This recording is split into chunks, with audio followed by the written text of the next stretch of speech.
Pessoal, boa noite. Eu queria agradecer a participação de todos em nome da Sobracil. Meu nome é Rodrigo Lolli, eu sou urologista, eu sou do interior de Minas Gerais, a cidade de Patrocínio, e da abertura a mais esse encontro com experts com o tema de situações desafiadoras, cirurgias difíceis em laparoscopia e robótica. E para a gente começar, eu queria convidar o Dr. Elcio Dias para poder apresentar o restante dos palestrantes. Obrigado, Elcio. Boa noite a todos os participantes. Agradeço também aos palestrantes, o Lísias, o Fazoli, o Mirandolino, Anuário, Rafael Coelho. Nós organizamos este encontro para mostrar algumas cirurgias desafiadoras, tanto em laparoscopia como em robótica.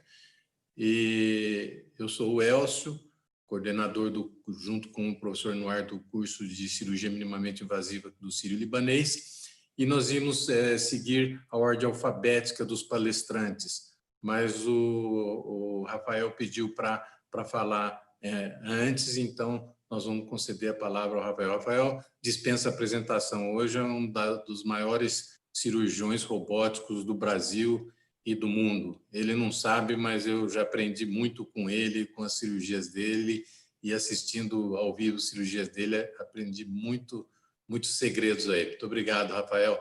Então, Rafael, com a palavra, então. Bom, obrigado. Estão me ouvindo? Sim, estamos.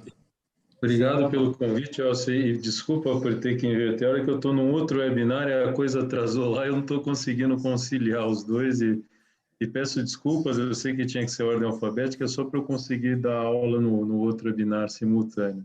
Só um detalhe, Rafael, são 15 minutos e você poderá ter 5 caso haja necessidade. Tá ótimo, eu vou tentar respeitar o tempo e vou parar no prazo determinado, sem problemas. Vocês conseguem ver meus slides? Sim, estamos vendo. Então, a ideia é mostrar um tipo de cirurgia desafiadora por via minimamente invasiva, por via robótica, basicamente, que é o tratamento do trombo de veia cava inferior originário do carcinoma de células renais. Então, essa é uma cirurgia desafiadora tanto na via aberta como na via minimamente invasiva, e eu vou tentar mostrar um pouquinho de dicas e truques para tentar ajudar quem está fazendo esse tipo de cirurgia, seja, como eu falei, laparoscópica ou robótica. Uma breve introdução, para a gente lembrar que mais ou menos 10% dos pacientes com câncer de células renais apresenta trombo no sistema venoso, a maioria deles na veia renal e alguns na veia cava, e juntando veia renal e veia cava a gente costuma ter 10% de acometimento. Os fatores prognósticos nesses pacientes mais importantes, de fato, são os fatores relacionados à histologia tumoral, como invasão de gânglios de linfonodos hilares ou retroperitoneais, ou presença de metástase. Esses fatores têm um prognóstico mais importante do que o nível do trombo. Então, há uma controvérsia na literatura se o nível do trombo por si só confere um fator prognóstico no câncer de células renais. Existem estudos positivos e negativos, mas o fato é que fatores como metástase, ganglionar ou a distância são muito mais importantes como critério prognóstico nesses pacientes. E lembrar que quando esses pacientes não têm metástase nem acometimento linfonodal, ou seja, apenas invasão do sistema venoso, a sobrevida câncer específico em 5 anos chega até 60%, que justifica um tratamento cirúrgico agressivo nesses pacientes, porque é um tratamento potencialmente curativo para aqueles pacientes que não têm disseminação à distância. Para a gente conseguir entender quais são as abordagens cirúrgicas, a gente tem que saber classificar o trombo na veia cava, e a classificação mais utilizada na cirurgia aberta é a classificação da Mayo Clinic, que considera como nível 1 quando o trombo chega até 2 centímetros na veia cava, e nível 2 quando o trombo é na veia cava retrohepática, sem alcançar a veia suprahepática. Eu acho que essa classificação é um pouco... ela não nos diz exatamente o que dá para fazer na cirurgia ou o que vai limitar a cirurgia, o que, na minha opinião, limita um pouco a aplicação prática disso, porque a gente precisa de uma classificação que me diga qual vai ser o grau de dificuldade dessa cirurgia, seja ela minimamente invasiva ou aberta. E aí eu acho que a classificação do Gaetano, né, que é a classificação de Miami, é muito mais interessante no sentido de que ela considera como nível 2 os trombos em veia cava retrohepática e ela subdivide os trombos em veia cava inferior perisuprahepática em nível 3A, 3B e 3C. Então, 3A são os trombos em veia cava retrohepática justa abaixo, logo abaixo das veias suprahepáticas, 3B quando alcança a veia suprahepática e 3C quando ele passa da veia suprahepática. Por que eu acho isso interessante? Eu acho que até o nível 3A a gente consegue fazer de maneira segura por via minimamente invasiva.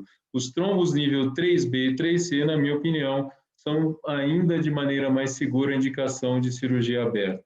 Então, vou falar um pouquinho sobre a técnica cirúrgica. Então, começar com um caso mais simples, que é o nível 2, ou seja, o trombo que alcança a veia cava retrohepática sem chegar perto das suprahepáticas. A colocação de trocáter, em geral, é muito similar à de uma nefrectomia parcial, com exceção de que os trocáteres têm que ser colocados na linha média para a gente conseguir acessar a veia cava.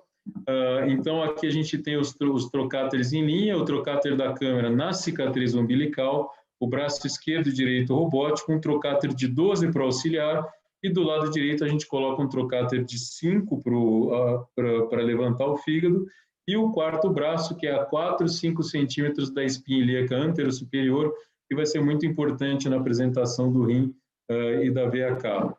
Então, vou mostrar um vídeo rápido. Esse é um caso, foi um dos primeiros casos que a gente fez. O Fazoli, que está aí, participou de muitos desses casos. É um trombo nível 2, então em veia cava retrohepática, um tumor hilar, com invasão da gordura do seio renal. Então, para mostrar a factibilidade para fazer essa cirurgia em pacientes com nível 2. Então, aqui a gente começa a cirurgia com uma nefrectomia radical padrão. Aqui o duodeno. O interessante é fazer a dissecção da artéria renal no espaço interaorto-caval, porque você já liga a artéria renal antes de acessar, começar a dissecar o rim e as veias colaterais que esses pacientes têm. Esse paciente tinha 3 artérias renais, e aqui acaba com trombo, aqui a veia renal esquerda. Então, a gente está acessando a artéria renal no espaço interaorto-caval, que, como eu falei, é bastante interessante para minimizar sangramento nessa cirurgia. Então, aqui a outra artéria, eram 3 artérias no rim direito. E aí, feito isso, a gente já começa a dissecção da cava. Aqui tem uma lombar. Você não precisa seccionar a lombar, apenas clipar para evitar refluxo, então não precisa seccionar essas lombares. Aqui a gente já isola a cava infratumoral, então eu gosto de usar torniquete. Outra opção é usar bulldog para fazer o cadarçamento e o clampeamento da cava.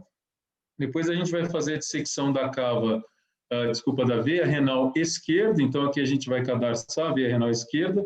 Nesse momento todas as lombares já foram clampeadas, e aí a parte mais difícil dessa dissecção, que é a dissecção da veia cava retrohepática supratumoral, que é a parte mais desafiadora e que exige cuidado. Aqui a gente está ligando a veia adrenal esquerda para conseguir passar o clamp por trás do clamp, não, o torniquete.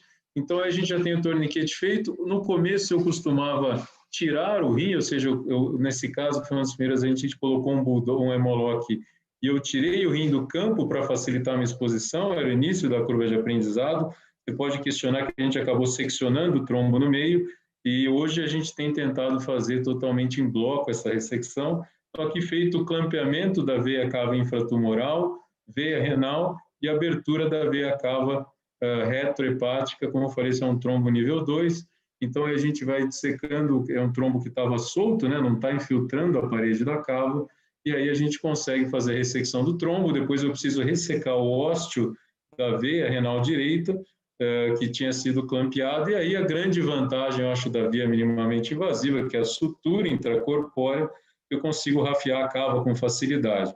Idealmente se usa um fio de Goretex aqui, que é um fio que não rompe com robô. O fio de Prolene tende a romper se você puxar com força, com as pinças robóticas, mas o Goretex é caro e não está amplamente disponível nos hospitais. Então, a maioria dos casos a gente acabou fazendo com Prolene, que é factível, mas se você tiver a oportunidade de usar o Goretex, eu acho que é o melhor fio. Feito, a gente faz o desclampeamento, então, aí dos torniquetes, após a rafia, mostrando como é factível fazer por via minimamente invasiva uma cirurgia como essa aí, sem sangramento e o coto da veia renal. Um outro caso interessante, nível 2, esse era um angiomiolipoma que infiltrava a veia cava inferior. Então, mais ou menos mostrando as mesmas manobras, como é um paciente magra, a gente consegue ter uma boa visualização. Então, aqui mais uma vez o espaço interaortocaval, aqui era uma grande lombar, feita a dissecção da artéria renal direita no espaço interaortocaval. Mais uma vez, só para a gente fixar os passos dessa cirurgia, aqui tem uma lombar grande aqui atrás, então eu fiz o clampeamento acima da lombar, clampeamento da veia renal esquerda, mais uma vez, com os torniquetes, e esse era um caso de um trombo bem tranquilo, era um trombo de angiomiolipoma fácil a dissecção da cava supratumoral, mais uma vez o clampeamento com torniquete, simplesmente para a gente fixar os passos. Nesse caso, a partir de então, a gente já está fazendo a dissecção do rim e eu não fiz a secção da veia renal, a gente consegue fazer a ressecção em bloco, então aqui eu levanto com o quarto braço, feito de clampeamento distal do torniquete, clampeamento da veia renal esquerda e da veia cava supratumoral. Nesse caso, eu preferi usar bulldog porque eu não estava completamente seguro da ligadura, e aqui a abertura da veia cava, e a gente vai ver a ressecção desse angiomiolipoma dentro da cava, muito parecido com o que eu já mostrei na outra cirurgia, aqui eu soltando os torniquetes, mais uma vez mostrando que é factível fazer por via minimamente invasiva essa abordagem cirúrgica. Interessante que alguns pacientes a gente precisa ressecar a veia cava inferior nesse procedimento, e aí tem alguns estudos na literatura tentando ajudar a gente a prever o risco de invasão da parede da veia cava. Esse é um estudo interessante da Mayo Clinic, que ele identifica 3 fatores que estão correlacionados com invasão da parede da veia cava, que é tumor do lado direito, um diâmetro anteroposterior maior que 2,4 centímetros e oclusão completa da veia cava. Quando o paciente tem esses 3 fatores, o risco de invasão da veia cava na série da Mayo Clinic é em torno de 65%. Você vai para a cirurgia preparado para ter que fazer uma ressecção da parede da veia cava. E a outra situação especial, um paciente que além do trombo hemático tem um trombo venoso, além do trombo tumoral tem um trombo hemático infratumoral, e aí é interessante fazer a ligadura da veia cava, porque esses pacientes já têm circulação colateral, e se você não ligar, existe o risco de tromboembolia pós-operatória. Então, nesse caso, o que a gente fez foi usar um stapler para seccionar a veia cava infratumoral. Então, essa é uma situação especial interessante. Como eu falei, se você não fazer essa sutura, esse paciente tinha um trombo extenso até membro inferior bilateral, existe o risco de embolia no pós-operatório. Aqui a gente já fazendo a abertura apenas para mostrar a diferença de aspecto. Esse aqui é o trombo hemático que ele tinha infratumoral, a gente tirando do coto da veia cava, só para mostrar como ele tem um aspecto diferente entrando numa lombar do trombo tumoral por si só.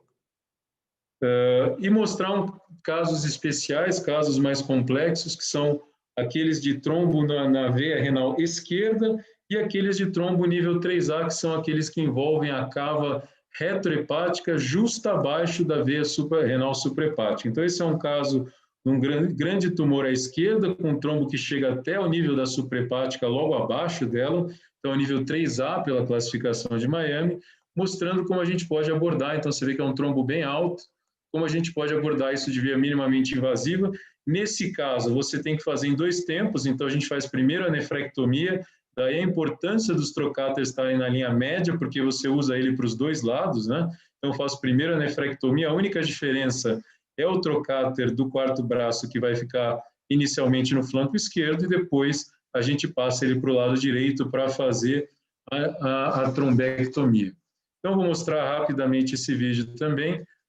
Aqui a gente fazendo a nefrectomia. Esse caso é interessante porque tem alguns ensinamentos na nefrectomia. Eu tentei partir direto para a dissecção do hilo e eu me deparei com esse vaso tortuoso que estava saindo. Então, aqui tá o tumor, e eu me deparei com esse vaso tortuoso, que na verdade é a artéria mesentérica superior. E o meu grande erro foi tentar dissecar direto o hilo renal, e aí, por sorte, ao ver a trajetória dessa artéria, identifiquei que era a artéria mesentérica superior, e aí eu parti para uma dissecção mais lateral. Falei, vamos tentar encontrar a artéria renal. E aí, o que tem aqui? Aqui é a veia renal, aqui tem a veia renal e a artéria renal direita, na verdade. Então, eu continuo muito medial na minha dissecção. Aqui está a aorta e aqui era a artéria renal direita. Então, por 2 vezes eu quase cometi um erro crasso, que foi ou ligar a mesentérica superior ou a artéria renal contralateral, e aí eu decidi partir para a dissecção habitual, que é dissecar o ureter, levantar o rim e aí partir para a dissecção. Como eu fui muito medial, era um tumor muito volumoso, eu acabei dissecando inicialmente, tentando dissecar direto o hilo, foi um erro que eu cometi, e aí eu parti para a dissecção habitual, e aqui eu consegui identificar a aorta e realmente ligar a artéria renal esquerda. Então, essa é a maneira adequada de fazer. Aqui é o trombo na veia renal esquerda, então não tem jeito, a gente vai ter que usar um stapler vascular para seccionar e virar o paciente, e depois do outro lado a gente resseca o coto da veia renal. Não tem como fazer isso, na minha opinião, de maneira em bloco quando é rim esquerdo. Então aqui foi terminada a nefrectomia, a gente vira o paciente e faz agora o tempo da trombectomia. Então aqui mais ou menos o que eu já mostrei nos outros casos, fazendo a dissecção da veia cava, e aqui a gente vai transpor o coto da veia renal esquerda. Então aqui mais uma vez, cadarçamento infratumoral, que eu já demonstrei, então o passo a passo da cirurgia é sempre o mesmo. Nesse caso, como era um trombo mais alto, a gente tem que dissecar um pouco mais a cava para cima. Então esse aqui é aquele coto da veia renal esquerda que eu transpus agora para o outro lado. Vamos dissecar as veias lombares, e aqui a grande dificuldade deste lado é que, como era um trombo mais alto, a gente vai ter que dissecar um pouco mais. Aqui clampeando, aqui cadarçando a veia renal direita, e a gente vai ter que fazer uma dissecção mais alta. Então aqui vai ter que ligar os vasos curtos, né, para o lobo caudado. Então essa é uma parte que é interessante da cirurgia e é mais trabalhosa nesses trombos mais altos. Então aqui tem um vaso, uma veia hepática curta, que é uma veia para o lobo caudado. Então, a gente vai fazendo a dissecção, até faz algumas hepatotomias, né, algumas incisões do parênquima hepático para conseguir dissecar até o diafragma. Então, aqui posteriormente a gente vai soltando até chegar no pilar diafragmático. Interessante que vai até dar para ver uma veia suprahepática aqui por trás nesse paciente, um ramo da suprahepática. E como eu falei, a gente vai progredindo a dissecção o mais alto possível para ter espaço para clampear. Aqui soltando por trás, aqui a gente já viu o diafragma, né? Então aqui já é pilar diafragmático. Você vê o quão alto a gente consegue subir nessa dissecção. Aqui já é um ramo da veia suprahepática, então você vê como a gente chegou lá em cima na dissecção desse paciente, soltando o pilar diafragmático.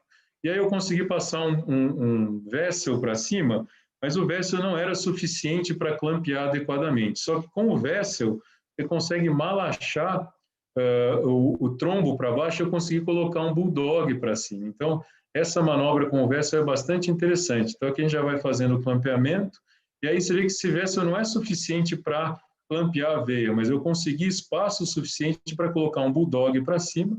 Então, aqui a gente coloca o bulldog, e aí eu consigo um controle completo, né? Esse é aquele trombo mais mole, que é mais feio, né, a dissecção, mas a gente consegue uma ressecção completa do trombo num paciente que, em teoria, teria que fazer uma cirurgia aberta, que é bastante agressiva também, e esse paciente teve um pós-operatório extremamente tranquilo, com alta no segundo pós-operatório. Então, eu acho que essa cirurgia traz uma grande vantagem para esses pacientes que precisavam de uma grande incisão, muitas vezes pós-operatório em UTI, transfusão de sangue intraoperatória, e a gente consegue hoje minimizar o trauma cirúrgico nesses pacientes, aqui liberando os clamps, e aqui vamos mostrar o aspecto final da veia cava totalmente desclampeada. Aqui o leito hepático, a gente colocou o Surgicel. Você tem mais 5 minutos, Rafael. Tá, eu já vou terminar. Eu vou mostrar só a nossa experiência.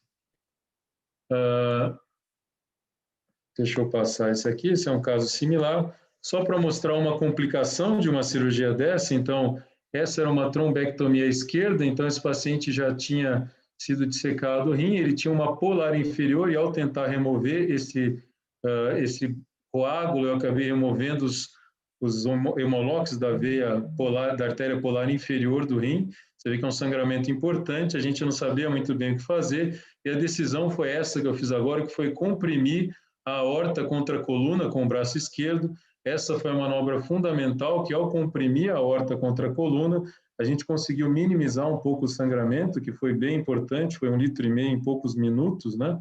E aí eu consegui identificar aqui aquele coto da artéria renal esquerda.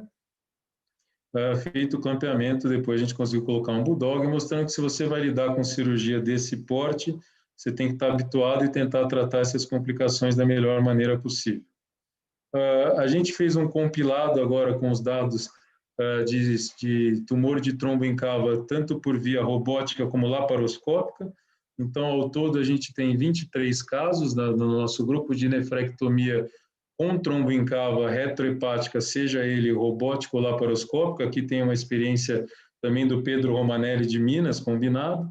Então, são 18 casos nível 2, 5 casos nível 3, 3A, que são esses casos que eu mostrei, mostrando que a gente conseguiu um bom resultado, com média de internação de 4 dias, resultados perioperatórios bastante interessantes, nenhuma complicação maior nesses casos nível 3, que são os casos mais desafiadores, apenas para mostrar qual é a factibilidade de fazer isso por via minimamente invasiva.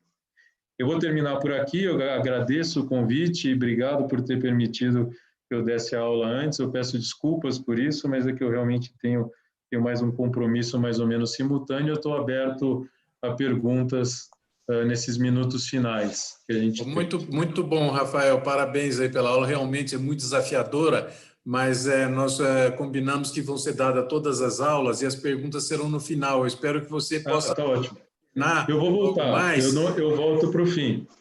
Tudo bem. E aqueles que quiserem fazer pergunta, registrem no QIA, que é Question and Answer, e as perguntas serão respondidas no final para que não se invada muito o horário dos demais palestrantes. Muito obrigado, Rafael. Parabéns. Eu que agradeço. Daqui a 1 hora, mais ou menos, aí para as perguntas. Tá ótimo. Obrigado. Então, vamos seguir com a aula do professor Anwar. O professor Anwar é o professor de todos nós, né? Todos nós fomos alunos do Anwar, ou direto ou indiretamente. É um livre docente da USP que não precisa de apresentação, um grande amigo meu, e tem uma energia impressionante. Além de jogar basquete, ele ainda tem energia para trabalhar o dia todo. E o Anwar vai nos falar sobre a cirurgia de Boari, que é uma cirurgia também desafiadora. Então, Anwar, com a palavra, então. Quero inicialmente agradecer o convite ao Dr. Elcio Dias Silva, foi o idealizador e é o coordenador dessa reunião extremamente interessante, e agradecer o fato de me ter colocado ao lado de nomes icônicos da laparoscopia nacional, da velha e da nova geração. Eu vou falar de reimplante uretero-vesical, com bexiga psoica e retalho de Boari, e se houver tempo eu falo alguma coisa sobre modelagem ureteral em reimplante intracorpórea. Os reimplantes uretero-vesicais já estão muito bem estabelecidos na cirurgia pediátrica, na cirurgia de adulto, mas quando a perda de ureter, que são situações mais esporádicas, a necessidade de algum outro recurso, como nós vamos tratar agora. Eu vou apresentar um vídeo onde vão conter todas as informações importantes. É uma paciente de 48 anos que teve uma obstrução de ureter distal direito. E na cirurgia nos deparamos com tecidos um pouco estranhos, né? Periureterais, e que nós ressecamos e mandamos para corte e congelação. E, para surpresa nossa, mostrou-se maligno.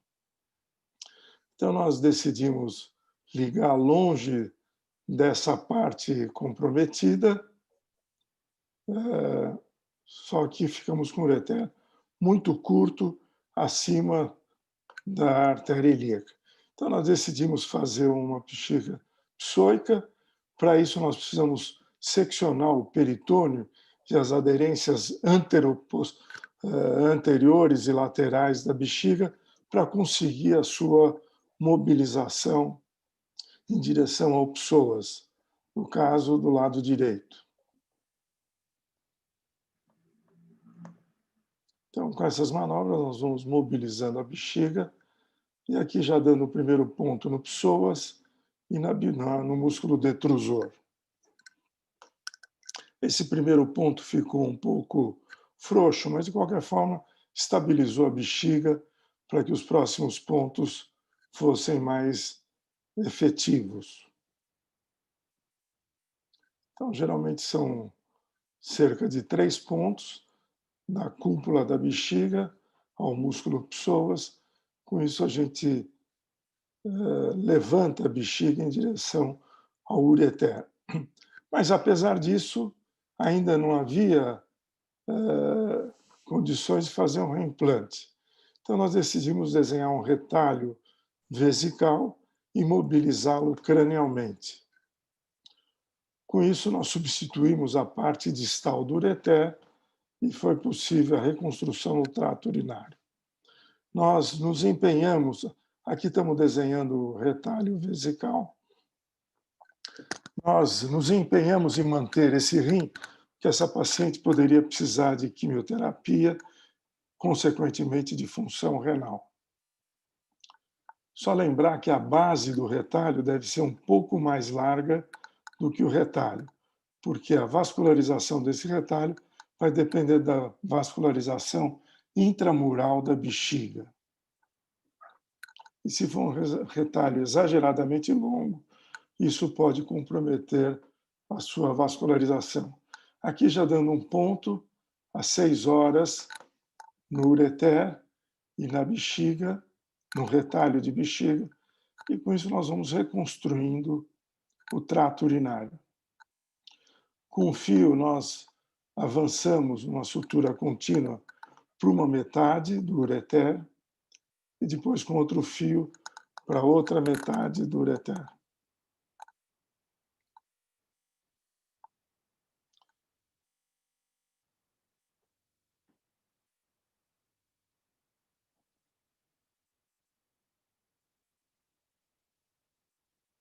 Agora, com outro fio, completar a hemicircunferência do outro lado, do lado direito.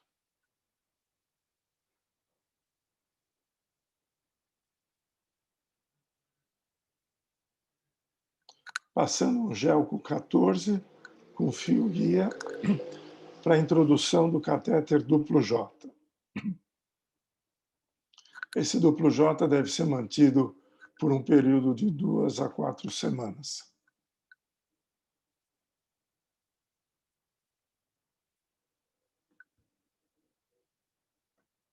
Então, nós vamos tubulizando esse retalho vesical.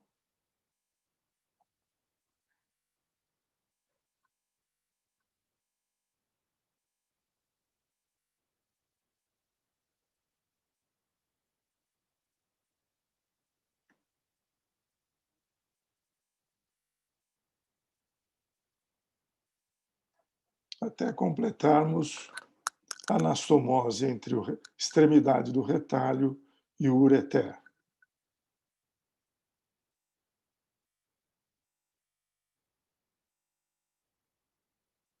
E agora, com outro fio, o fio que nós usamos foi o fio de Vicryl 3 zeros, e viemos fazendo uma sutura em plano único, pegando o músculo e a mucosa vesical. E dessa forma nós vamos tubulizando esse retalho que vai substituir toda a extensão do ureter que foi perdida em consequência da estenose tumoral.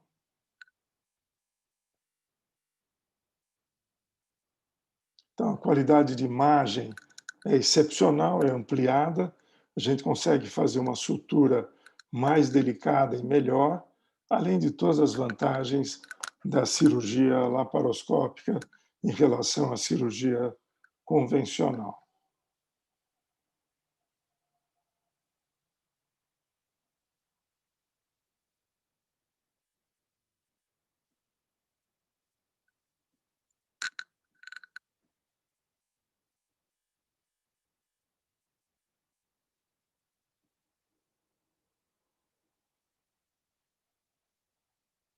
Aqui é o aspecto final da cirurgia.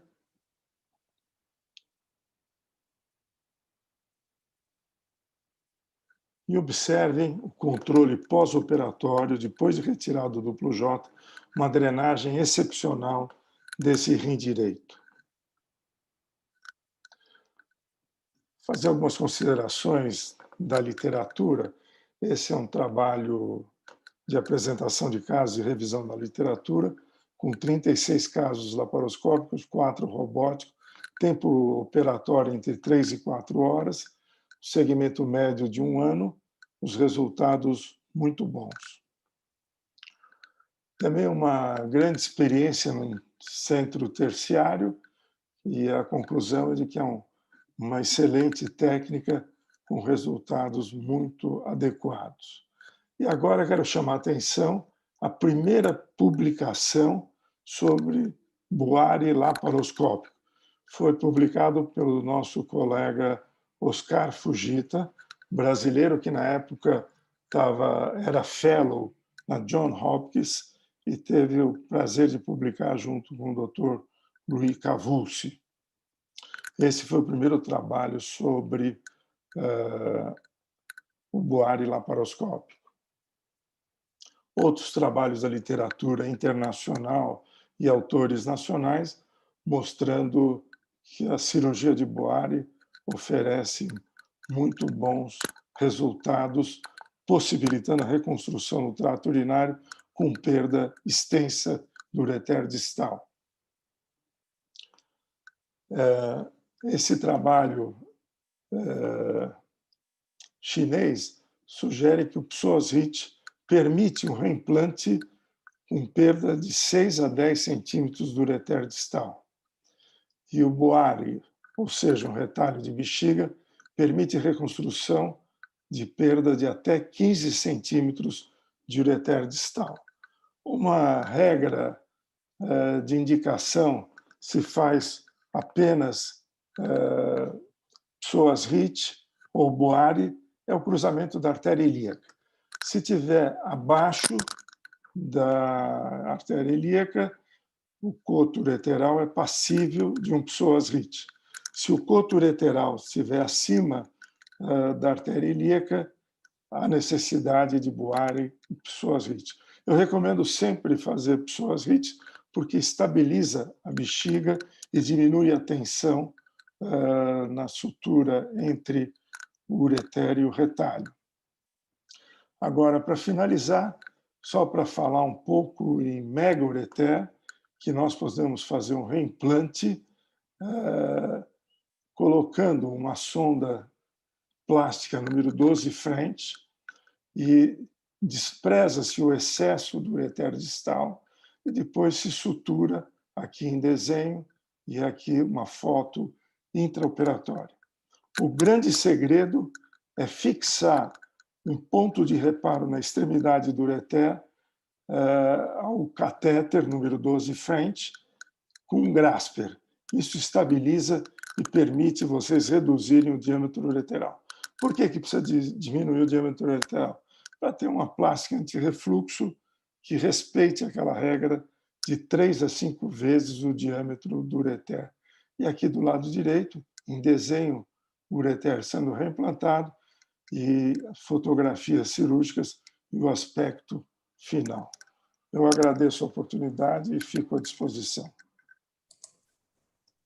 Muito obrigado, Anuar. Excelente apresentação. O Anuar é muito modesto, ele não falou que ele foi o primeiro no mundo a publicar o Taylor intracorpóreo. Então, a humildade dele não deixou de falar isso, mas eu estou falando. Foi o primeiro a publicar isso no mundo. Parabéns pela apresentação, é uma cirurgia realmente desafiadora.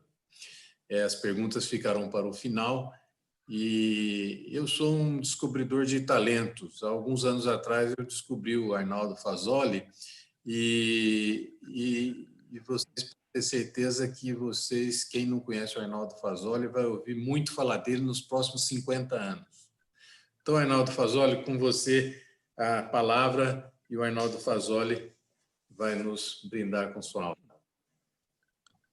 Bom, boa noite a todos. Eu agradeço imensamente ao convite e às palavras do Dr. Elcio. Para mim, eu sei que é clichê isso, mas é um prazer e uma honra enorme estar com grandes professores que eu estou vendo aqui na tela. E isso tem uma coisa, a cirurgia que eu vou mostrar aqui que eu fiz foi uma cirurgia que eu fiz junto com os residentes lá no ICESP e com o nosso fellow, que devem estar assistindo aí também. E uma coisa que eu sempre falo para os nossos residentes, quando eles tentam fazer alguma coisa mais difícil, ou que eles tentam, que eu falo, inventar alguma coisa, eu falo assim, não tentem inventar a laparoscopia. Muita gente muito boa e muito inteligente já fez muito mais coisa na nossa frente. Então, nada melhor do que a gente aproveitar tudo que as pessoas mais experientes fizeram e a gente usar isso nas nossas cirurgias. Então, eu agradeço imensamente a cada um que está aqui nesse webinar, que eu aprendi e continuo aprendendo com todos vocês. Eu vou apresentar aqui a minha aula. Deixa eu só ver se vocês estão vendo a minha tela aqui. Doutor Elcio? Perfeito, Arnaldo. Sim, estamos vendo. Estamos vendo. Tá ótimo. Então, eu vou começar de cara com o caso, tá bom? O professor Elcio pediu para eu já ir ser um pouquinho mais direto para o caso. É um paciente do sexo masculino, de 32 anos. Ele apresentava uma dor testicular do lado esquerdo. Foi submetido a uma ultrassonografia que mostrou um nódulo no testículo esquerdo. Os marcadores dele, DHL um pouquinho tocado, beta-HCG, alfa-fetoproteína negativos. Ele foi submetido a uma orquiectomia esquerda por via inguinal e veio um tumor de células germinativas misto, com 70% de carcinoma embrionário e 30% de tumor do seio endodérmico.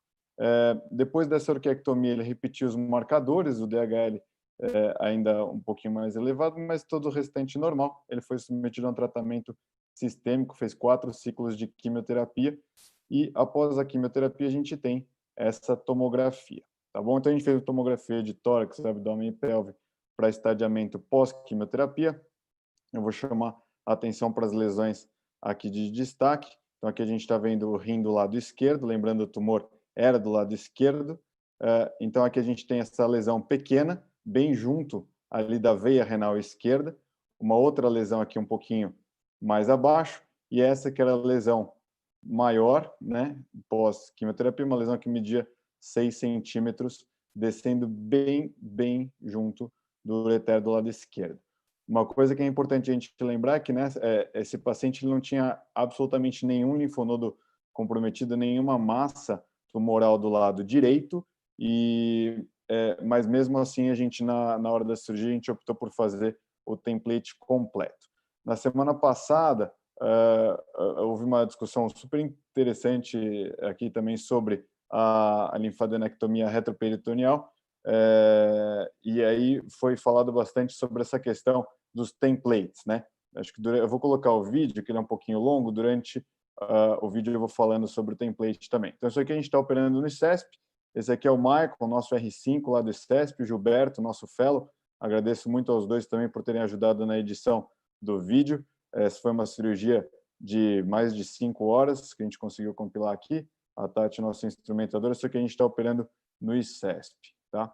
Então, aqui a posição, vou só dar um pause aqui, essa aqui é a posição, o paciente está em Trendelenburg, a gente está com os trocáteres aqui infra-umbilicais, então, antes os residentes perguntaram, como prostatectomia invertida? Eu falei, sim, como prostatectomia invertida, então a gente coloca aqui os trocáteres infra-umbilicais visando acima. Uma coisa que é importante de falar só é que esse é o template que a gente faz com essa abordagem que a gente faz com o paciente em DDH, né, em Trendelenburg, posição supina. Tem bastante gente que faz essa dissecção com o paciente em lateral.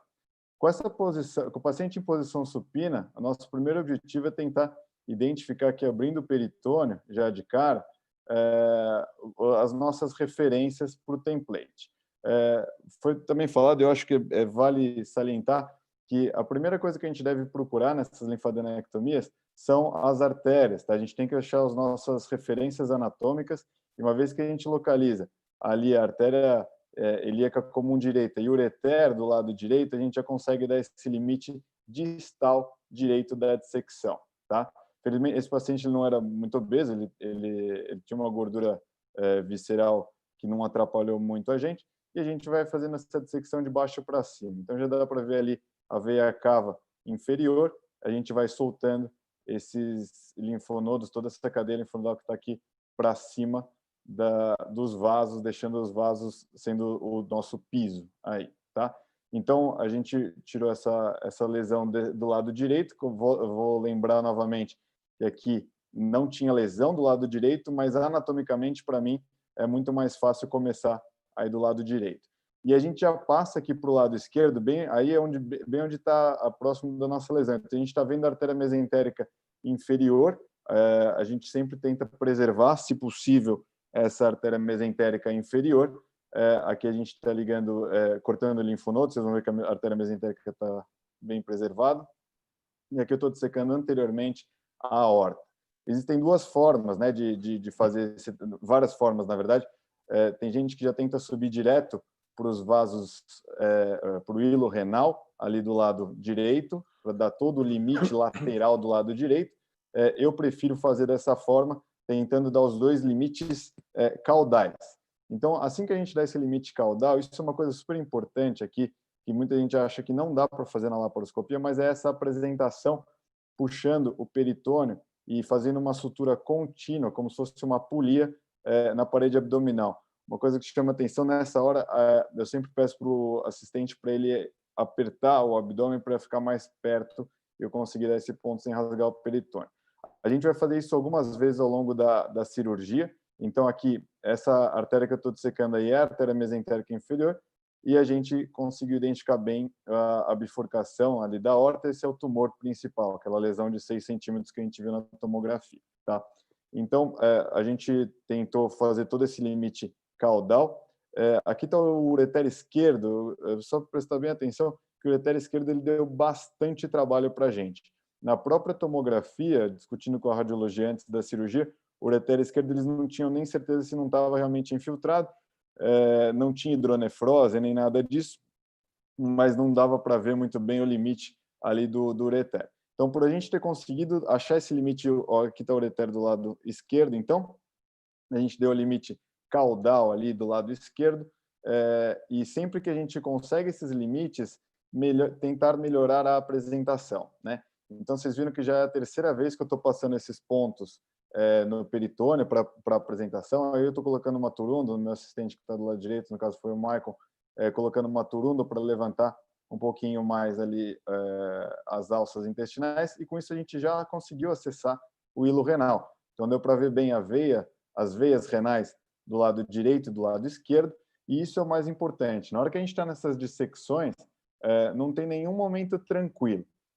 Então, se você puder sempre ter os seus reparos anatômicos bem delimitados, se você tiver uma boa noção de onde estão seus reparos anatômicos, você fica muito mais tranquilo no caso de uma lesão vascular ou alguma intercorrência no meio da cirurgia. Então, nosso objetivo é sempre esse.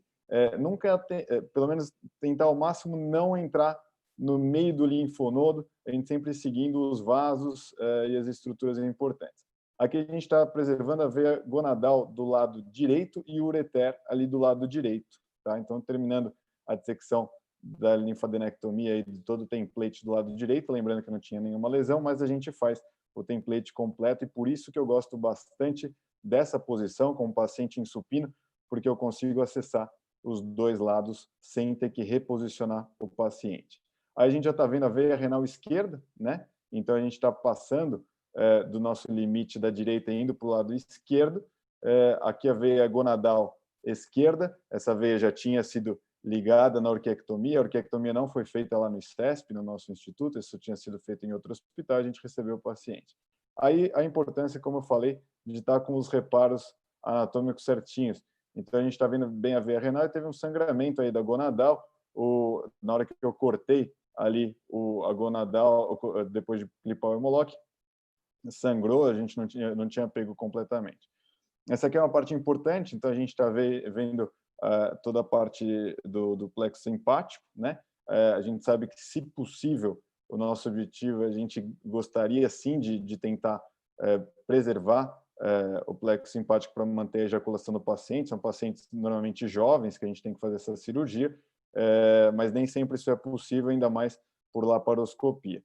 Algumas vezes a gente tem que ligar alguns vasos lombares, né, como foi mostrado aí há pouco, e aí a gente vai para a lesão propriamente dita, né? Então, aqui eu estou passando a lesão, ela estava por baixo da artéria mesentérica inferior, aqui eu estou passando ela já para anteriormente, né? Então, vocês estão vendo o ureter aqui do lado direito extremamente aderido à massa. Então, uma abordagem, às vezes, é desistir ali de brigar com o ureter e ir um pouquinho mais lateral, nem que a gente tenha que ressecar depois o restante, mas o meu objetivo era tirar essa lesão maior de 6 centímetros da frente para ver se eu conseguia acessar o restante do template. Então, aí sim a gente conseguiu, né, tirar a massa principal ali de baixo e a gente vai soltar aqui desse espaço para cavalo, tá? Então, eu tenho meu ureter do lado esquerdo, aí já é o limite dele. A gente está vendo bem a artéria mesentérica inferior, que ficou cruzando o nosso campo o tempo inteiro, mas a gente conseguiu, felizmente, preservar isso sem nenhuma intercorrência. Então, mais vasos lombares, a gente vai ligando. Aí é sempre importante a gente colocar esses hemolocks, né? Ainda mais na laparoscopia, a gente muitas vezes não consegue ter um acesso retroaórtico ou retrocaval satisfatório. Então, desse lado, por exemplo, eu preferi cortar o template desmembrar, na verdade, né? Não tirar tudo em bloco e depois ressecar o restante. No final, até que acabou vindo bem. Então, essa aí é a lesão mais cranial, né? A gente conseguiu puxá-la, ela estava bem junto da veia renal esquerda, a gente conseguiu puxar e veio toda a lesão, sempre colocando os hemolocks e usando energia. Aí a gente vai para o interaortocaval, não tinha nenhuma lesão propriamente dita no interaortocaval, mas fazia parte do nosso template. Então, mais uma vez, ligando vasos linfáticos com hemolock, pequenos vasos, pequenas veias lombares e artérias lombares que a gente também liga, e com o intuito aí de fazer toda essa dissecção. E a dissecção retrocaval, que é essa que a gente está fazendo agora, muitas pessoas dizem que não dá para fazer por laparoscopia. Não, não tem como falar que é fácil, isso realmente a gente tem bastante dificuldade nessa apresentação, uma cirurgia longa, trabalhosa, que não tem nenhum ponto tranquilo, mas com paciência, com assistente bom, a gente indo bem devagarzinho, a gente conseguiu, enfim, ressecar todo esse tecido, tanto retrocaval quanto retroaórtico, e esse tecido aí é a continuidade daquele tecido do lado esquerdo que a gente tinha feito. Então, aqui está a imagem final, vendo pessoas, ureter do lado esquerdo, a veia cava, aqui a gente está chegando na veia renal do lado direito, eu falei esquerdo agora há pouco, desculpe, aqui está a aorta, o hilo renal, bom, espaço aqui interaortocaval está bem limpinho, com os hemolocks, a nossa artéria mesentérica inferior, ureter dando o nosso limite aqui, tá bom? Então, depois disso, a gente soltou ali o peritônio, aqueles pontos de apresentação, e aqui está a tomografia pós-operatória desse paciente, que não teve nenhuma lesão residual, marcadores totalmente negativos. Esse paciente está com segmento curto agora, ele está com 1 ano de segmento, e ele está completamente livre de lesões. Então, aqui que era onde a gente encontrava aquelas lesões, sei que por mais que a gente tenha trabalhado bastante em cima do ureter, o ureter esquerdo ele não está com hidronefrose. Eu até achei, a gente cogitou eventualmente até passar um duplo J ali no momento da cirurgia, mas optamos por não, porque no final a gente viu o ureter estava íntegro e não teve nenhuma lesão residual. Uma coisa curiosa, a gente achou que esse paciente provavelmente não iria ejacular mais, ele refere que teve uma diminuição, sim, importante do volume ejaculatório, mas que ele consegue, sim, ejacular e está muito satisfeito com o procedimento. Ele teve alta no segundo pós-operatório, a gente costuma deixar um dreno e temos feito algumas dessas cirurgias. Hoje mesmo recebi uma mensagem dos residentes que eles marcaram mais uma. Então, é uma cirurgia muito desafiadora, mas que eu tenho muito orgulho de poder fazer isso no instituto onde eu me formei, onde eu aprendo todos os dias, aprendi durante a residência e continuo aprendendo até hoje. Então, agradeço a todos que estão por lá. Muito obrigado pela oportunidade mais uma vez. Muito bem, Fazoli. Essa realmente é uma cirurgia muito desafiadora, hein? Parabéns, é uma cirurgia difícil. Gostaria de dizer que agora nós estamos com mais de 100 participantes nesse evento e é um orgulho para nós isso. Eu agradeço. Eu vou fazer agora a minha apresentação e vou também aqui cronometrar o tempo. Quem não me conhece, eu sou Elcio Dias Silva, fui coordenador da cirurgia laparoscópica no Hospital Santa Marcelina, em São Paulo, durante 7 anos, e atualmente sou coordenador, junto com o professor Anuar, do curso de cirurgia minimamente invasiva do Hospital Sírio-Libanês, e professor convidado da Unicamp, onde eu fiz um programa de treinamento em cirurgia laparoscópica, e atualmente estamos com um programa de cirurgia prostatectomia radical laparoscópica, estamos com um programa atual de cistectomia, que é sobre esse assunto que nós vamos falar hoje. Então, vou compartilhar a tela aqui.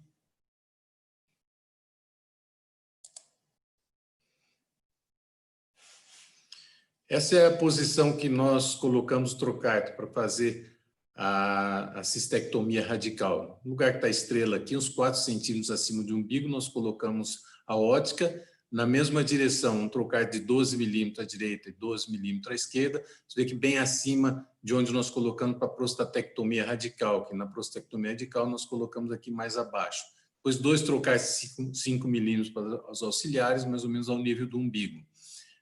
Quando que na prostatectomia radical nós colocamos bem mais abaixo. Alguns cirurgiões preferem colocar um trocar também de 12 milímetros na região suprapúbica para facilitar colocar o stapler. Nós não usamos isso, nós colocamos o stapler através do trocar ali de cima.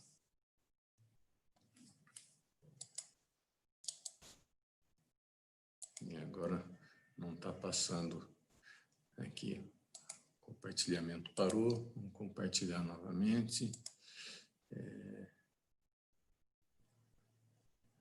Compartilhar, vamos entrar aqui, apresentação, e vamos ver se segue agora. Agora seguiu.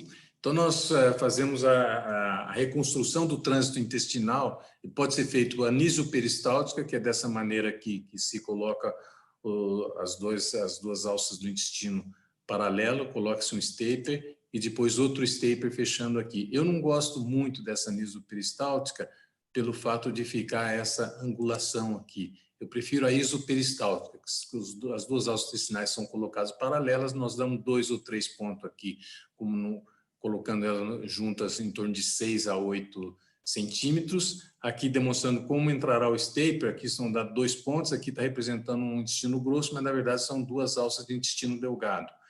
E se faz um orifício aqui numa das alças e na outra alça, e se coloca o grampeador neste nível.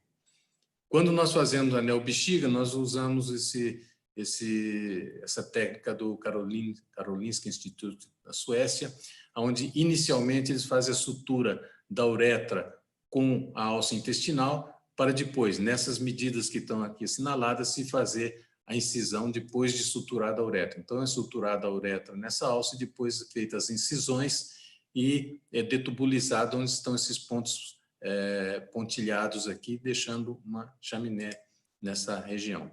Quando se faz a sutura, o fechamento dessa detubulização, este canto aqui vai ser suturado nesta região mais abaixo aqui, de maneira que forma uma bolsa aqui.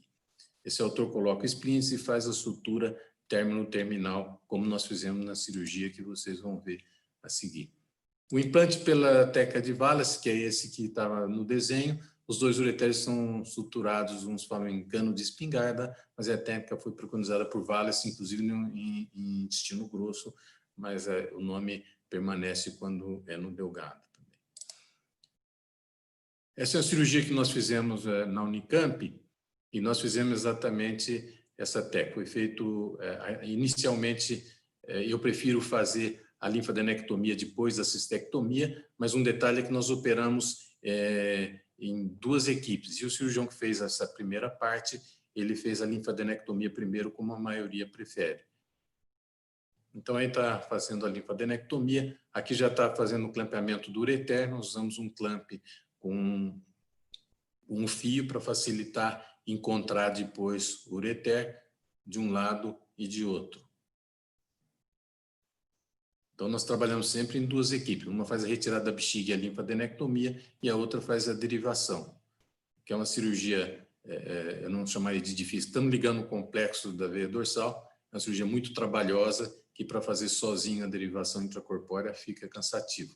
Aqui nós já vamos fazer a incisão da uretra, nós colocamos um hemolock do lado da bexiga, proximal, para que não caia algumas células tumorais aí. Nós não fechamos essa uretra distal ali.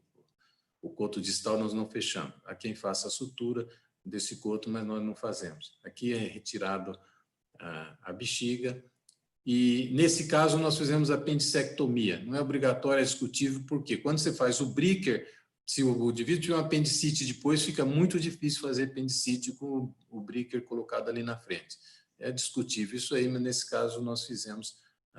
Aí estamos passando o ureter da esquerda para a direita, e aí nós usamos medir o tamanho que nós queremos da alça e colocar do stapler para separar a alça para o Bricker.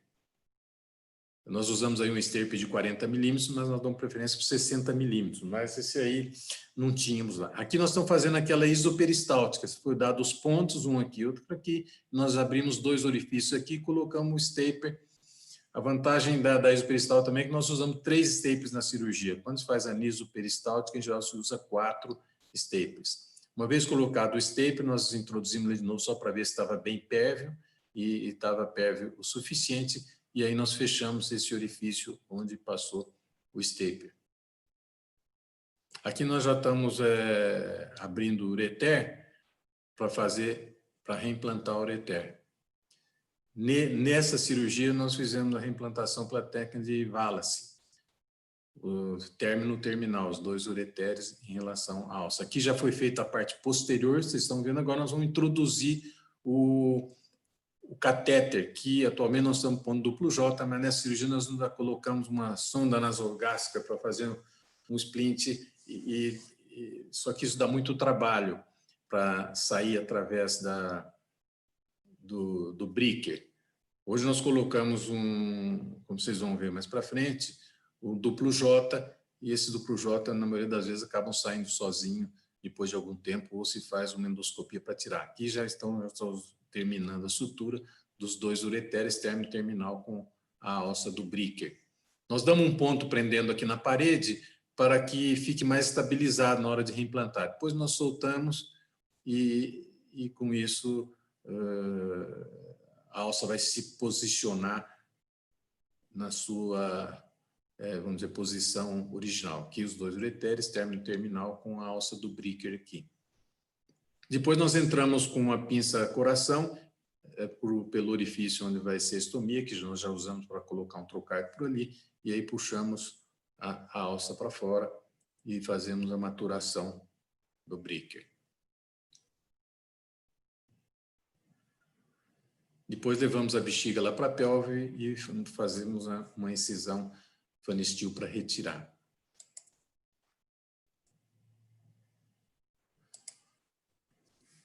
Vamos ver. Implante ureteral pela técnica de Nesbitt. Esse é um outro caso que nós não fizemos término terminal pela técnica de Wallace, mas fizemos a técnica de Nesbitt. Eu gosto muito de introduzir uma agulha de Verres e passar o fio guia direto através dela, porque a agulha de Verres quase entra dentro do ureter e facilita você já enfiar o fio guia, enfiar o duplo J, como eu falei que nós estamos usando atualmente, e é feito o implante ureteral separado, primeiro um lado, depois o outro. Então é feita a sutura e aqui nós vamos fazer o implante do outro ureter na alça do Bricker.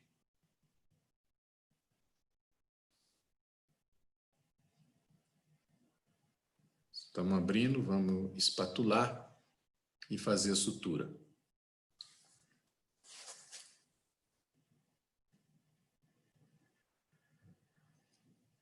Levamos lá a agulha de Verres, passamos o fio guia e depois colocamos o duplo J.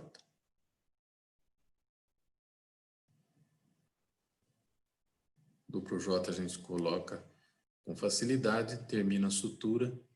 Nesse caso também nós fixamos a alça do Bricker na parede para facilitar a sutura e agora estamos soltando da parede essa alça do brick. Da mesma maneira, nós vamos entrar com a pinça coração, através onde estavam trocartes de 12, e para fazer a exteriorização e a maturação. Cistectomia radical na mulher, aqui nós estamos demonstrando a retirada de útero junto com bexiga, anexo e parede anterior da vagina. Aqui o tumor vesical, mostrando o resultado da linfadenectomia. E na mulher tem a vantagem que não tem nenhuma incisão para retirar a peça, que a peça é retirada pela vagina. E esses autores publicaram como se obter bom resultado com a anel bexiga. Isso o próprio Studer, juntamente com o Botô e o Hauptmann, publicaram isso aqui. Nós não vamos falar sobre todos esses detalhes, mas eu gostaria que vocês vissem aí que o procedimento deve ser realizado por um cirurgião de grande volume, e eles consideram, o Studer, que quem faz 10 por ano tem um grande volume. Não estender a indicação, quer dizer, não indicar em pacientes que tenham ou incontinência urinária, ou no caso do homem tendo tumor na uretra prostática ou mulher no colo vesical, que aí a indicação é de fazer uretrectomia. Ou quando o paciente já tem incontinência antes, ou tem alguma dificuldade de fazer autocateterismo, caso seja necessário, então não forçar a indicação. Tem que ter experiência com preservação de nervos, em prostatectomia radical, tem que ter experiência em cirurgia intestinal, usar ilho sempre que possível, evitando o estômago, o intestino grosso, detubulização máxima, ureteroileostomia refluxiva, valacionese, tentando se evitar cirurgias de antirrefluxo, porque causam mais complicação, e a baixa pressão, complacência, reservatório livre refluxivo é padrão, quer dizer, complacência, eles aconselham que tenha pelo menos 450 ml na neobexiga, e ter ciência do grande potencial de complicações. Um arsenal completo de diversas técnicas deve estar disponível, porque muitas vezes a gente pretende fazer uma neobexiga e não consegue, tem que fazer um Bricker, ou tem que mudar a maneira de implantar do ureter, diferentemente do que estava programado. E acompanhamento meticuloso deve ser garantido, quer dizer, esse paciente deve saber aonde ele deve ir, porque se ele tiver uma complicação, sangramento, obstrução, ele tem que ter um atendimento 24 horas por dia. Esse é um caso que nós fizemos de neobexiga, um paciente, nós fizemos juntamente com 2 equipes também, junto com o doutor Anuar. Essa nós fizemos com robô. Essa foi uma neobexiga.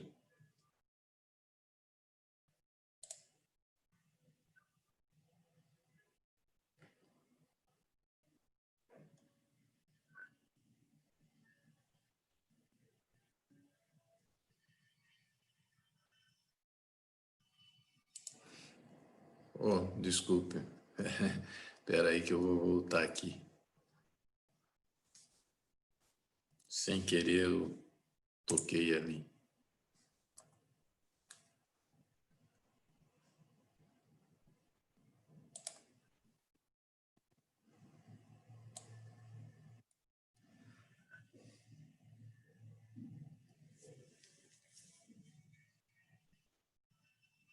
Agora vai mostrar essa anastomose do ilho com a uretra. Foi dado uns pontos de aproximação, tipo ponto de Rocco, entre aspas, e agora foi feita a parede posterior da anastomose da uretra com o ilho, colocado a sonda e feito a parede anterior. Nós fazemos isso antes de cortar o intestino delgado lá em cima. Aí já fica estabilizado o delgado, essa posição. Enchemos o balão, puxamos ali para não ficar tração na sutura, e aí vamos fazer a confecção da neobexiga naquele esquema que nós mostramos, que estamos recordando aqui agora.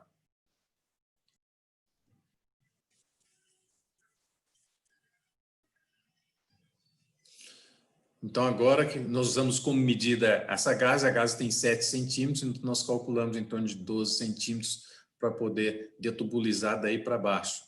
Então, agora está sendo feita a detubulização da alça. Você vê que a alça, estando fixa lá já na uretra, ela fica bem estabilizada, fica fácil de trabalhar.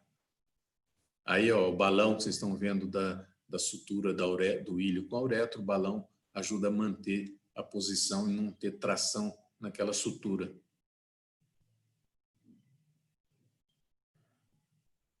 Uma vez detubulizado, vai ser feita a reconstrução.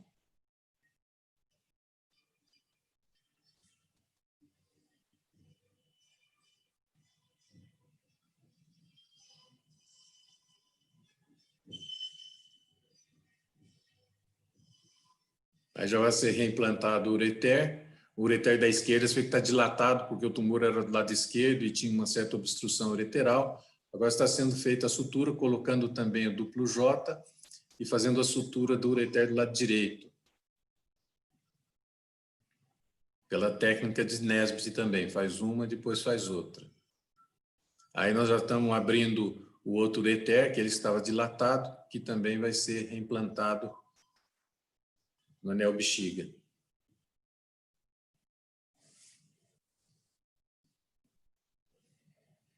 E depois disso se completa a sutura da anel bexiga, que está enchendo com soro para ver se não tem nenhum extravasamento, e não tem extravasamento, essa é o resultado final da cirurgia.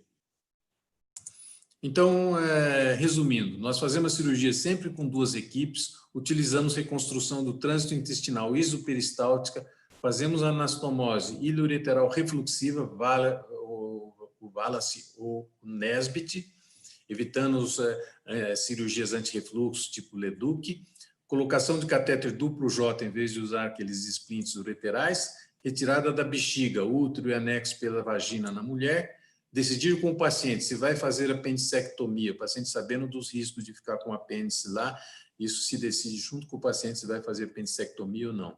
Pós-operatório, de preferência no quarto, com acompanhante, porque toda vez que você coloca o paciente na UTI, é o inferno para eles liberarem da UTI, o paciente fica acamado, ilho paralítico, pneumonia, e daí se originam todas as complicações. E o protocolo ERAS, que nós usamos, quer dizer, alimentação precoce, levantar do leito já no primeiro pós-operatório, começar a caminhar e alimentar, e de maneira que o paciente recupera muito mais rápido. Mascar chiclete também, que ajuda a estimular o peristaltismo intestinal. Era isso que eu queria mostrar. Eu agradeço aí a atenção de todos. Muito bem. Então, vamos prosseguir com o nosso programa. Vamos deixar as perguntas para o final. E agora nós teremos a apresentação do professor Lísias. O Lísias e o professor Mirandolino foram os precursores da cirurgia laparoscópica no Brasil, e eu tive a honra de aprender com os dois e daí criar o gosto na cirurgia laparoscópica. Então, Lísias, é com você. Obrigado, Elcio. Obrigado pelo convite, obrigado pela oportunidade. Eu vou apresentar um caso desafiador, não no sentido performático, mas no sentido clínico. Está visível, Elcio? Ainda não estamos vendo tua tela, precisa compartilhar a tela aí. Só um minutinho.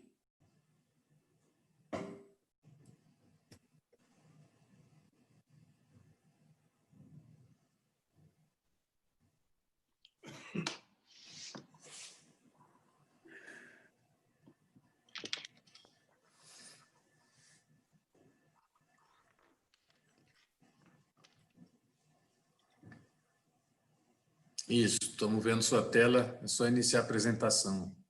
É um caso que não é difícil tecnicamente, né, diante do que foi apresentado até agora, casos dificílimos, mas é um caso desafiador no sentido clínico, e isso pode acontecer com qualquer um de nós. O feocromocitoma é uma doença relativamente rara, porém, há muitos casos de FeO não diagnosticados.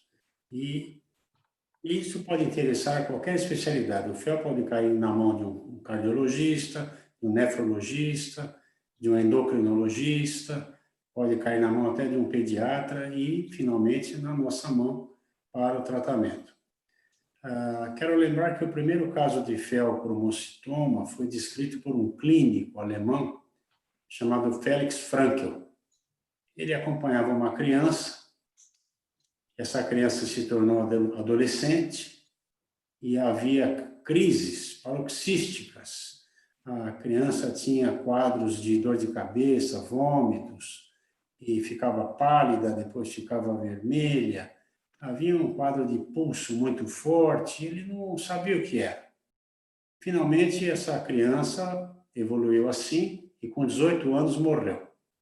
Ele e o patologista Max Schotelius descreveram o caso de um tumor suprarrenal bilateral, que eles atribuíram o quadro clínico dessa paciente, dessa menina, a essa doença que eles não sabiam como se chamava. O patologista descreveu, fez um belíssimo trabalho e a coisa ficou obscura, até que vários anos depois um outro médico deu o nome, batizou como feocromocitoma.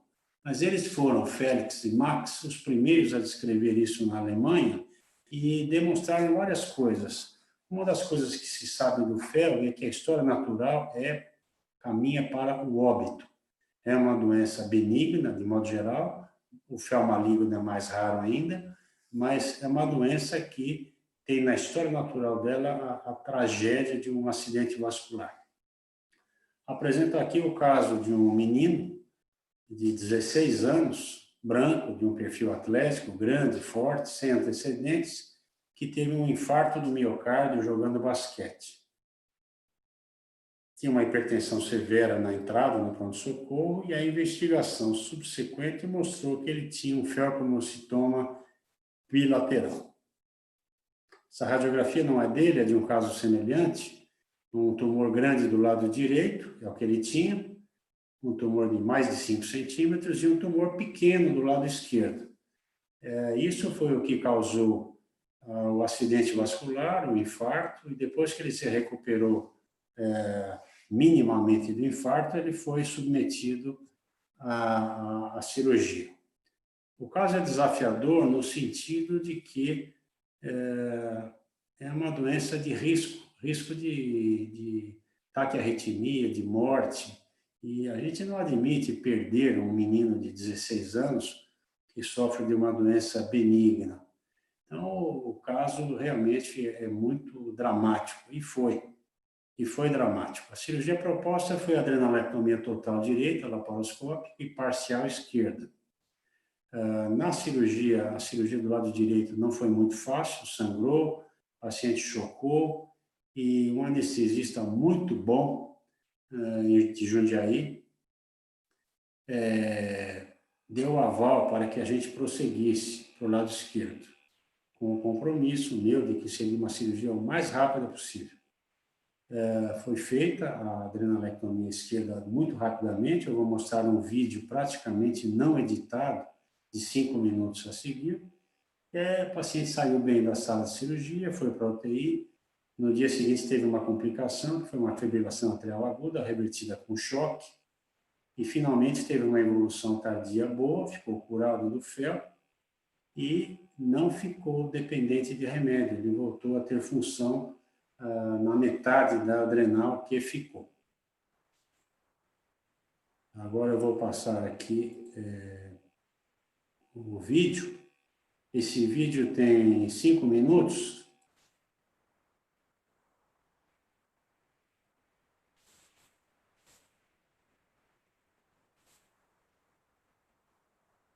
Apenas 5 minutos, e ele praticamente não foi editado, na maior parte dele. Disposta a adrenal esquerda, que já vai aparecer, foi feita a ressecção de um pequeno tumor, de 1,5 centímetros, mais ou menos,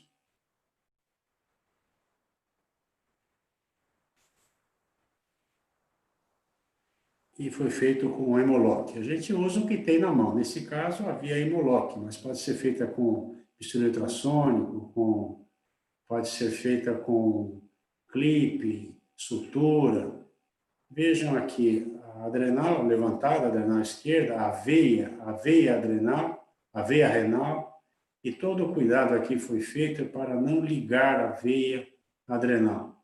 Ela pode ser ligada, mas de preferência não ligar para dar uma chance maior de preservação de função do remanescente de adrenal. Então, aqui havia um nódulo, esse nódulo mais evidente no centro da tela, que vai ser removido, e a tentativa de, com o Hemolock, o mais depressa possível, por pressão do anestesista, paciente instável, hemodinamicamente falando, A adrenalé pode ser feita em 2 etapas, um lado primeiro, depois o outro, mas a evolução no mundo todo mostrou que a evolução é pior. É melhor operar de uma vez só os 2 lados.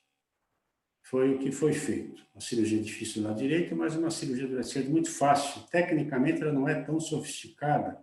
Você margeia o tumor com hemolock, coloca o hemolock no parênquima bom, para fazer hemostasia, fica um pedaço de adrenal normal, com uma margem normal. Aqui já aparece uma margem normal, que está ficando junto da peça que vai sair.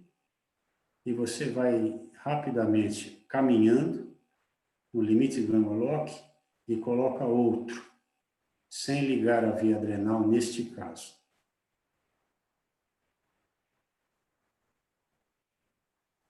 A adrenalectomia parcial foi inventada, vamos dizer assim, muito antes da laparoscopia por cirurgiões gerais europeus. Ela foi relativamente muito praticada antes que viesse a cirurgia laparoscópica com a ideia emprestada dos cirurgiões abertos. As indicações são as mesmas, né? Glândula única, fel bilateral, tumores bilaterais. As indicações de adrenalé bilateral não são muitas, mas são as mesmas da cirurgia aberta. Vejam que está ficando aqui uma rima de glândula normal, esse amarelinho aqui do lado esquerdo, glândula normal junto à bolinha, junto ao tumor de 1,5 cm. Tinha quase 2 centímetros, na verdade, esse caso. E o hemolock colocado deixou a parte lateral preservada. Até aqui, tudo que nós vimos não foi editado. Todo esse tempo de adrenalectomia não sofreu edição. Vai haver uma edição em breve, mas até aqui não. Nesses quase 5 minutos de vídeo, não houve edição.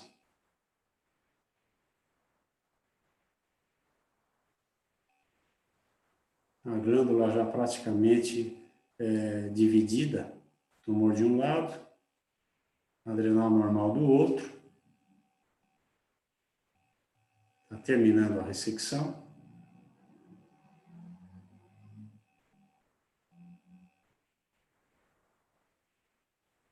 Terminando a excisão.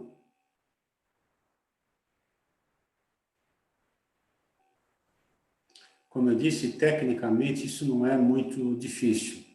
Difícil é fazer isso correndo, com o anestesista suando, por causa de uma doença que causa todo esse transtorno e essa instabilidade. Até aqui não houve edição, mas agora vai haver uma pequena edição. Agora sim, uma edição. Vejam a glândula parcialmente preservada.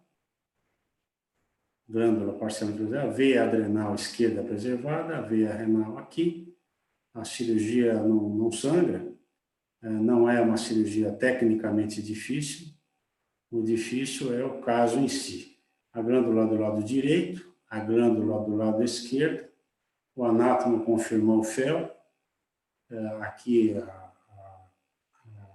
a região de glândula normal ressecada junto. Essa é a aparência.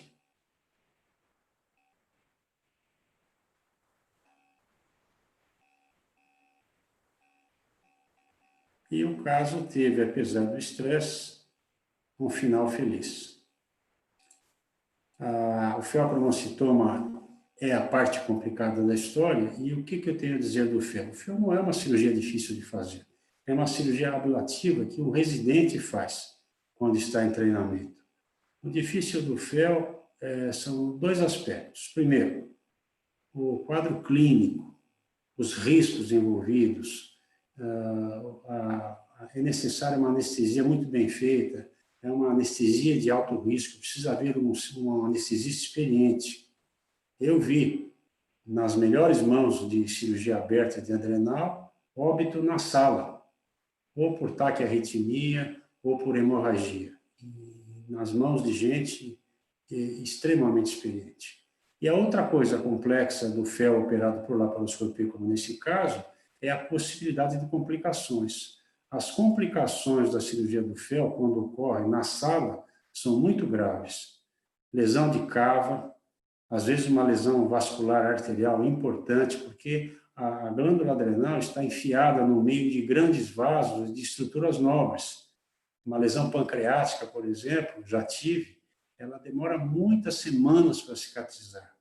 Eu tive um paciente que ficou 140 dias internado depois que apareceu uma fístula pancreática. Então, o fel tem peculiaridades, mas as complicações da cirurgia da adrenal em laparoscopia, elas são potencialmente muito graves. Agradeço a atenção e agradeço muito pelo aprendizado com as apresentações anteriores, muito desafiadoras. Fiquei muito impressionado com as cirurgias que eu assisti e acho que isso é uma fase nova da cirurgia minimamente invasiva. Muito obrigado. Muito bom, Lísias. Parabéns.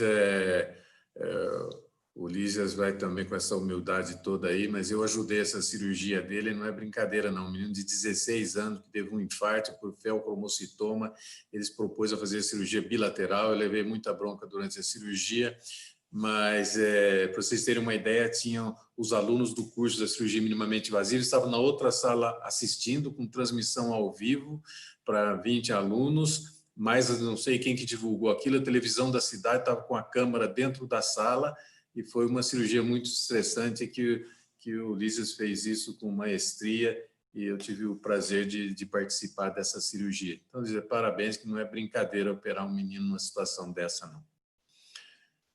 Bom, dando sequência ao programa, aqueles que estão assistindo, peço que aguardem um pouco, que depois da aula do Mirandolino, nós teremos resposta às perguntas.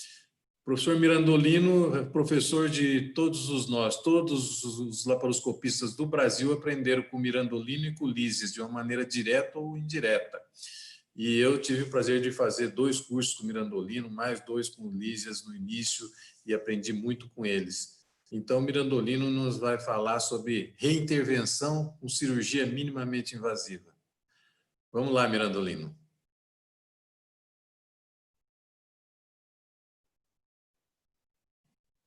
E aí?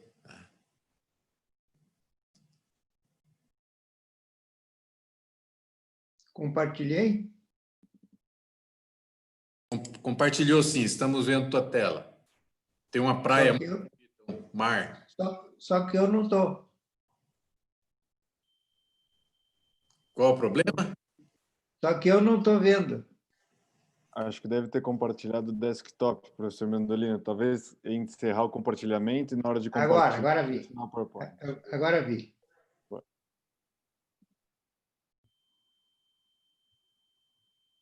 Acho que agora deu. Estão me ouvindo? Perfeito. Tá.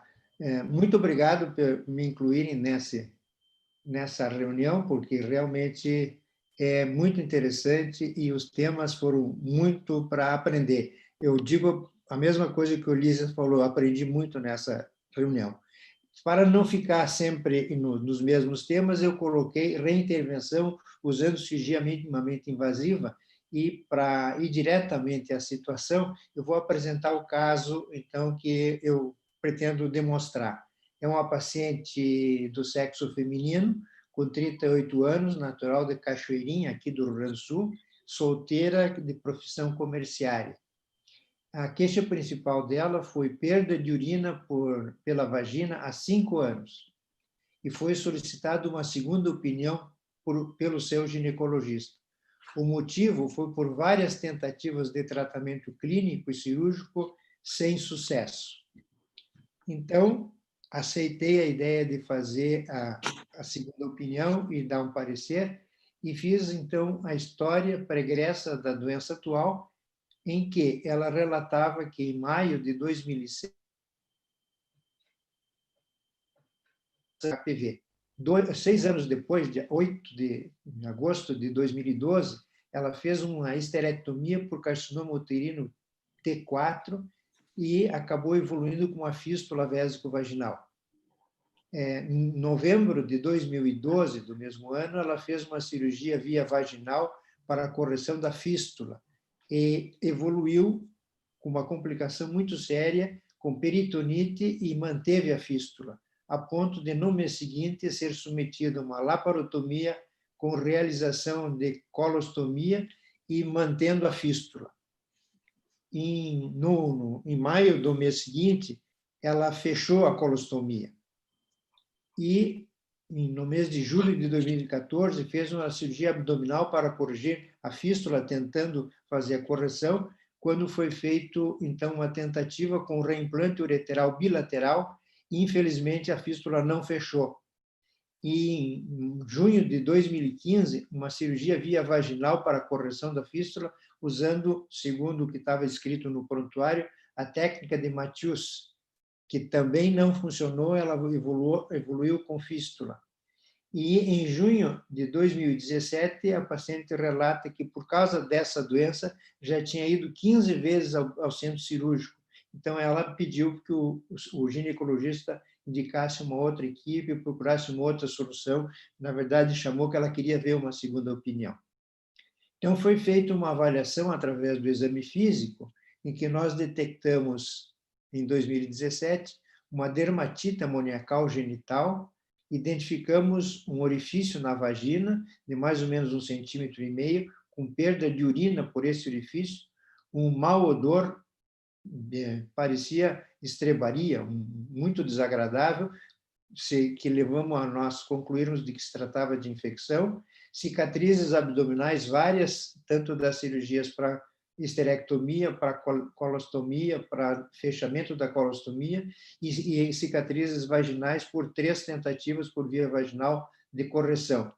Felizmente, a uretra estava normal e ela tinha, para concluir, um IMC de 30, não era muito magra. Então, nós solicitamos hemograma, glicose, creatinina, exame qualitativo de urina, urocultura com teste, uma tomografia computadorizada com contraste, indicamos uma cistoscopia e uma vaginoscopia. Nessa avaliação, ela tinha um hemograma normal, uma glicose discretamente aumentada, função renal normal, o exame de urina tinha leucócitos incontáveis e a urocultura deu positivo para Escherichia coli com mais de 100 mil, que nos levou a fazer de cara o tratamento. Na tomografia com contraste, os rins eram normais, os ureteres não apresentavam dilatação, apenas havia um deslocamento distal de ambos em consequência dos reimplantes que tinham sido feitos. Na cistoscopia, nós encontramos uma mucosa hiperemiada com meatos ureterais tópicos sem jato de urina. Então, não saía urina pelos jatos ureterais, identificamos o orifício fistuloso de mais ou menos 1,5 cm, um pouquinho acima do trígono, e fazendo um toque vaginal, a gente enxergava a ponta do dedo com o cistoscópio. Identificação do reimplante ureteral esquerdo no teto esquerdo da bexiga, e infelizmente não conseguimos identificar o reimplante do ureter direito, porque havia um edema nessa região, mas nós deduzimos que era dali porque a tomografia falava a favor. E na vaginoscopia, nós encontramos então o orifício da fístula, que confirmou então o diagnóstico. Com isso, então, nós fechamos o diagnóstico de fístula vésico-vaginal recidivada com reimplante ureteral bilateral. E, como conduta, indicamos, então, a correção da fístula vésico-vaginal por via minimamente invasiva, ou seja, laparoscopia. E planejamos, então, fazer uma cistoscopia, fazendo um cateterismo ureteral bilateral e um cateterismo da fístula. E, como meta, fazer a ressecção da fístula, fechamento da bexiga, fechamento da vagina, interposição de gordura, mantendo uma sonda vesical e sondas ureterais por 3 semanas. Esse foi o nosso planejamento. Revisamos a literatura, na época nós já tínhamos uns trabalhos publicados, inclusive esse que eu participei junto com o René, eu participei nesse trabalho com 13 casos de fístula vésico-vaginal, que me deu um pouco de experiência, e revisando outros artigos também. Nós, então, planejamos fazer a abertura da bexiga, a projeto fechamento da bexiga num sentido, da vagina no outro sentido, com interposição de gordura. E foi isso, então, que nós nos propusemos a fazer. Dentro dessa cirurgia, a principal dificuldade nossa foi no acesso, com as várias cirurgias vias abdominais e colostomia, fechamento de colostomia, 2 tentativas de fechamento da fístula por via alta, nós encontramos um número de aderências e levamos aproximadamente 2 horas e meia para desfazer as aderências. Praticamente o intestino estava todo ele aderido na parede anterior. Evidentemente que a gente foi já preparado com a eventual possibilidade de ter que fazer uma conversão para cirurgia aberta. Mas, à medida que nós fomos, com paciência, soltando essas aderências, a gente conseguiu chegar até a bexiga. Aqui vocês veem as alças intestinais aderidas e na parte superior esquerda nós encontramos a bexiga. Na tentativa de soltar, evidentemente não era de esperar diferente, nós acabamos entrando na bexiga. Então, aqui vocês observam, nós vamos tentar soltar, mas já era a bexiga, e nós acabamos abrindo a bexiga, que era um plano, só que não era para ser feito nessa hora. E, na visão endoscópica, nós tínhamos programado fazer a cistoscopia com cateterismo ureteral dos 2 ureteres. Não conseguimos no transoperatório, então intubamos só o ureter esquerdo e a fístula. E o ureter direito nós deixamos para intubar com a bexiga aberta. Aqui, então, nós vemos a bexiga já aberta, as sondas, essa de baixo na fístula, e nós fomos, então, vamos tentar reavivar as bordas, soltando a bexiga da vagina, para que a gente consiga ter um plano de clivagem e possamos fazer o fechamento. E, no final, nós vamos ter que localizar onde é que está o ureter direito. E assim foi que nós procedemos. Aqui já dá para ver a separação do trígono, do assoalho da bexiga, da vagina. Aí dá para ver a ponta do dedo dentro da vagina, e com isso, então, nós fomos lenta e progressivamente soltando e separando a bexiga da vagina. E a nossa ideia, então, é fechar a vagina transversalmente e depois a bexiga longitudinalmente. Então, esse é o momento em que nós estamos fazendo o fechamento da fístula. Aqui nós usamos Vicryl, 2 zeros, e fechamos num plano a parede da vagina, com o objetivo, então, de isolar e fazer aquela incisão, aquela sutura no sentido transversal. E, realmente, o reimplante de ureter, nesse caso, para nós até nos tranquilizou, porque nós não tínhamos que nos preocupar com a proximidade dos meatos ureterais, uma vez que ela era praticamente trigonal. Dá para ver do lado direito ali o meato ureteral, nós estávamos muito próximos.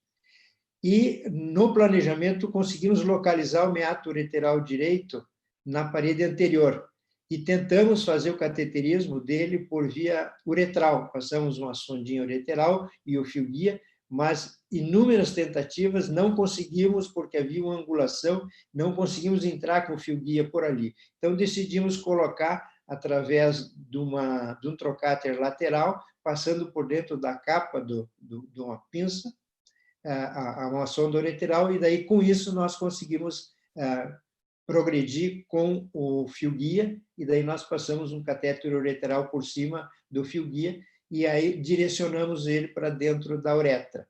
Vocês estão vendo agora, então, esse é o catéter ureteral, que já está no meato ureteral do lado direito, nós estamos reposicionando na bexiga. Então, ficamos agora com os 2 meatos ureterais, 2 ureteres cateterizados. Aí, isso é importante para depois nós podermos fixar ele na sonda, depois de nós fecharmos a bexiga. Feito isso, nós, antes de fazer a complementação do fechamento da bexiga, já estava fechada a vagina, nós optamos, então, por colocar gordura. Lhe demos o primeiro ponto na parede da vagina para ter certeza que nós estávamos no ângulo, para que a gente pudesse levar o retalho de gordura até atrás da bexiga, até da parte mais distal. Esses 1 ou 2 pontos que nós demos serviram como orientação para que a gente pudesse fazer a interposição de gordura nessa região, para dar mais distância e dificultar a recidiva da fístula que já aqui. Então, fechamos estamos fechando a parede da bexiga. Nesse momento, então, a decisão de interromper essa sutura para colocar gordura ali. Vocês observam que esse é o ponto mais distal da incisão. E agora nós vamos pegar um fragmento de gordura, inclusive do meso, para colocar lá. Aqui está agora demonstrando, então, essa angulação. O sentido, vocês estão observando que a gente procurou fazer no sentido inverso, né? Uma incisão longitudinal e outra transversal.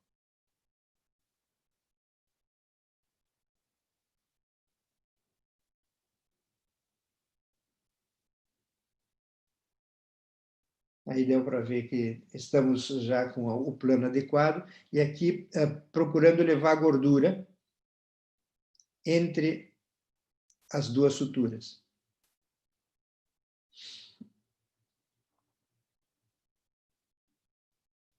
Feito isso, então, nós agora vamos continuar fazendo o fechamento da bexiga.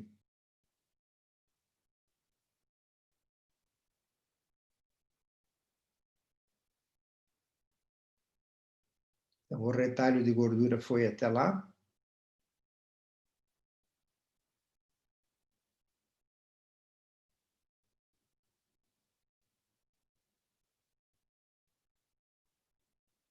E agora sim, continuamos então o fechamento posterior.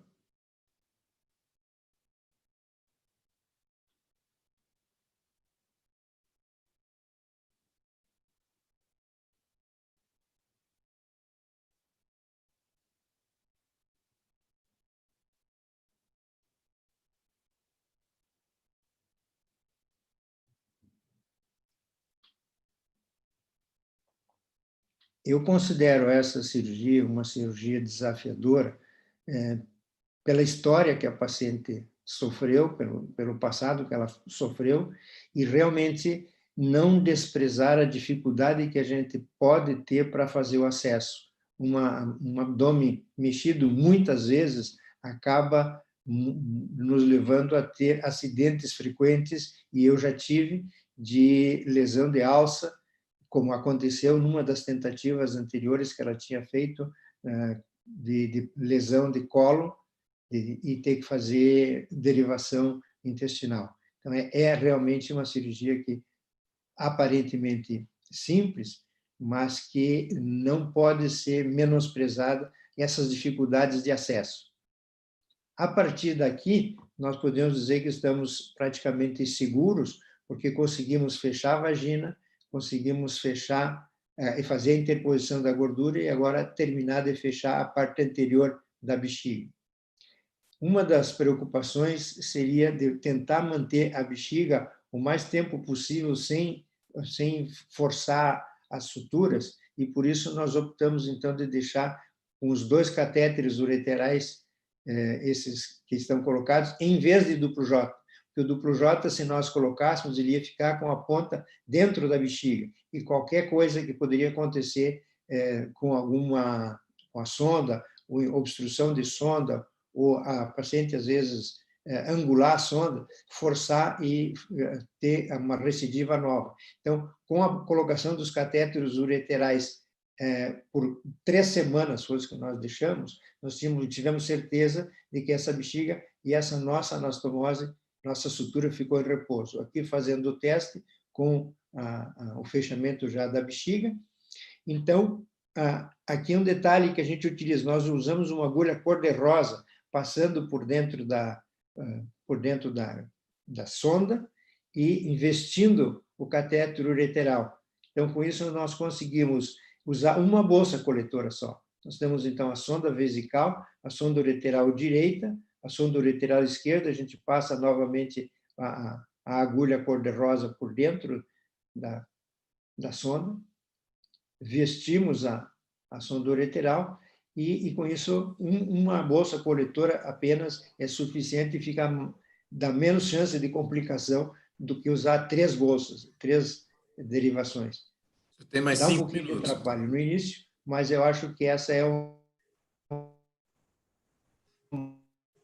prática de fazer a derivação. Eu sempre faço, no final, depois de posicionar, uma sutura em bailarina, para que a sonda não se desloque.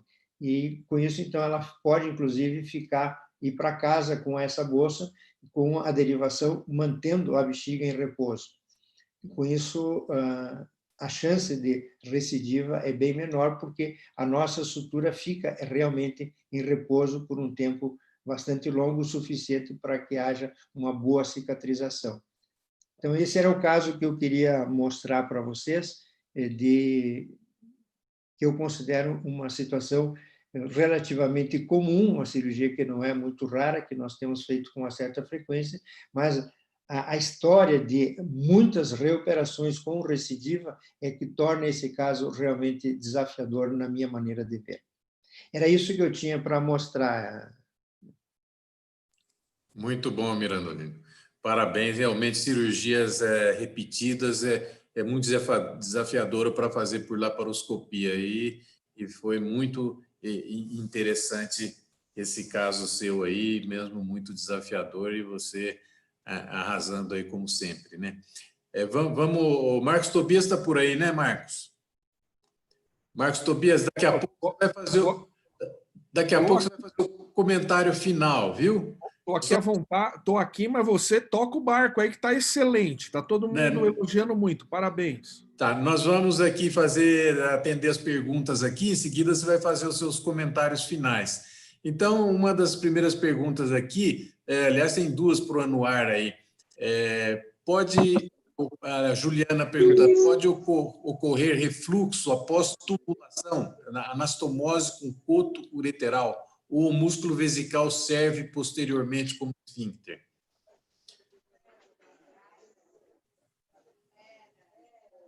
Ô, Noé, você está sem som, Noé?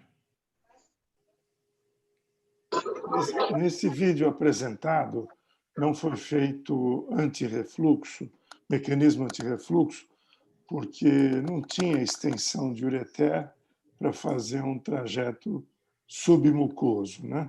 Claro, sempre que existe, deve ser feito.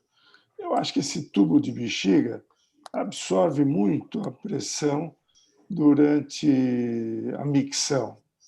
Então, vocês viram pela radiografia que não tinha dilatação nenhuma na tomografia pós-operatória, e a paciente não evoluiu com infecção.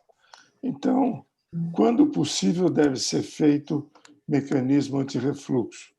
Quando não é possível, como nesse caso, foi feito sem plástica antirrefluxo. Outra pergunta para você, Anuar, se entrar no QIA aí, você vai ver. O que sugerem para restenoses uretero-ureteroanastomose, em nível de ureter médio, grande dilatação ureteral montante da restenose?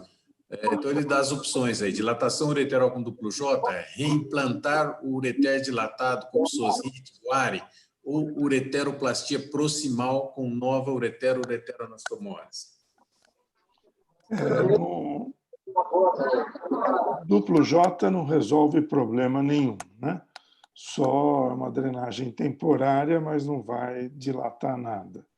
Dilatação com balão dilatador ou com laser, enfim, também os resultados não são tão bons quanto uma reintervenção. Tudo vai depender da extensão da nova estenose. O ideal, quando é possível, uma anastomose término-terminal. Quando não é possível, o que pode ser feito é a mobilização do rim, toda a dissecção do rim e fixação do rim no psoas ou na musculatura do quadrado lombar. Então, é o que a gente chama de abaixamento do rim. Com isso, a gente pode ganhar alguns centímetros de extensão do ureter e possibilitar a anastomose término-terminal do ureter. Muito bom. Se a dilatação for muito grande, pode ser usado um retalho desse ureter dilatado para tubulizar e também ganhar mais alguns centímetros de ureter. Muito bem. A próxima pergunta é da Juliana, é para mim, se nós fazemos algum preparo intestinal antes da cirurgia. O protocolo ERAS não prevê nenhum preparo intestinal antes da cirurgia da esterectomia com derivação. E nós não fazemos também preparo, nós fazemos apenas dieta líquida sem resíduo na véspera da cirurgia. A única coisa, sem nenhum outro preparo. Tem muito microfone ligado com interferência, eu pediria a quem não estiver falando que desligasse o microfone. Então, Juliana, nós não fazemos preparo, a não ser esse que eu falei. A próxima pergunta é para o Mirandolino. O retalho de gordura foi fixado, é o Daniel que está perguntando.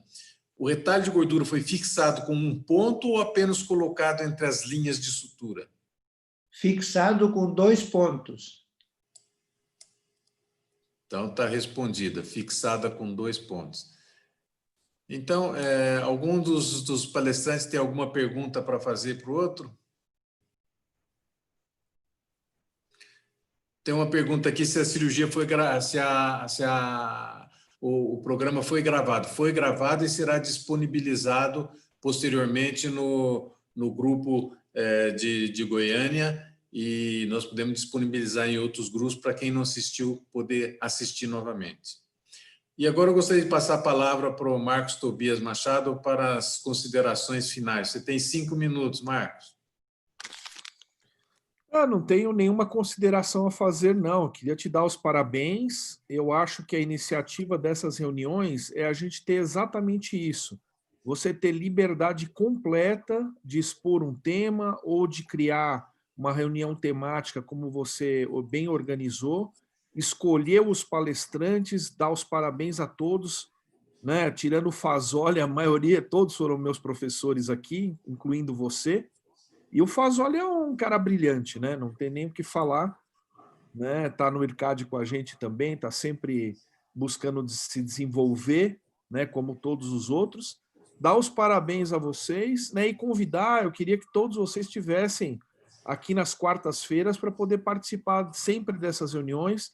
Estão individualmente convidados a coordenar alguma reunião que queiram, né? Aí é só falar com o Ricardo, comigo e com o Ricardo. O Ricardo está cuidando toda a parte logística desse acesso que vocês têm para poder fazer o webinar. Então, assim, estão todos convidados, essa reunião é uma reunião contínua, eu acho que foi um case de sucesso, né? A aprovação aí do professor Mirandolino, do professor Gilvan, e a contribuição de todos vocês é importante para a gente continuar tendo essa troca de informação. Né? Uma boa noite a todos, dar os parabéns, excelentes apresentações. Muito obrigado. Obrigado, Marcos. Eu pedi para o Marcos. Abraço para vocês. Eu pedi para o Marcos fazer as considerações finais, porque foi ele o idealizador deste grupo de apresentações didáticas muito bem bolado e muito interessante, com um suporte fantástico aí da Sobracil. Eu gostaria de agradecer a todos os professores e dar a palavra para algum que queira fazer uma consideração final também. Bom, não tendo ninguém para fazer uso da palavra, vamos então encerrar essa reunião agradecendo a todos as brilhantes apresentações. Boa noite a todos. Muitíssimo obrigado, boa noite a todos. Valeu, pessoal, até a próxima.